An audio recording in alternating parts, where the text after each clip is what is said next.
il est important que vous puissiez savoir que dans la logistique, il y a aussi 3 phases. La première des choses, au sein de l'entreprise, le responsable logistique fait ce qu'on appelle la collecte de données. Et ça, c'est par rapport aux réquisitions faites par les différents départements au sein de l'entreprise.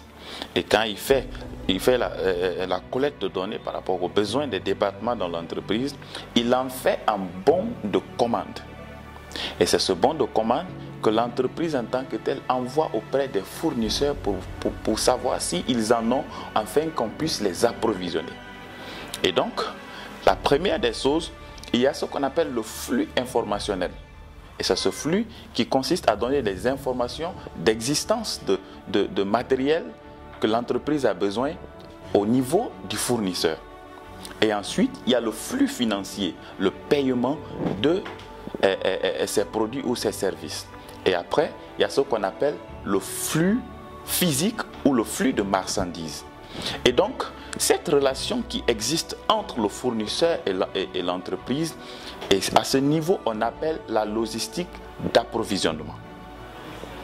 Et lorsque l'entreprise est maintenant en possession de ses biens et services, au sein même de l'entreprise, il y a aussi une deuxième étape qu'on appelle la logistique de production. Et donc, il y a tout un tas de matériel, d'ingrédients que l'entreprise a besoin pour produire ses produits et ses services. Et après cela, il y a aussi une relation entre l'entreprise et les clients. Parce que les clients, quand ils expriment leurs besoins, qu'on appelle dans le jargon entrepreneurial la demande, l'entreprise fait la production en fonction de cette demande. Et ensuite, il y a aussi le flux informationnel. Ça, c'est la demande que fait le client auprès de l'entreprise et l'achat des produits et des services que produit l'entreprise. Ça aussi, c'est le flux financier. Et ensuite, la livraison des produits et des services de l'entreprise auprès des clients. Ça, c'est le flux physique ou le flux de marchandises. Donc, au début, il y a cette logistique d'approvisionnement.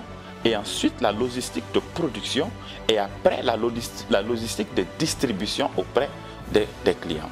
Donc vous devrez comprendre une chose.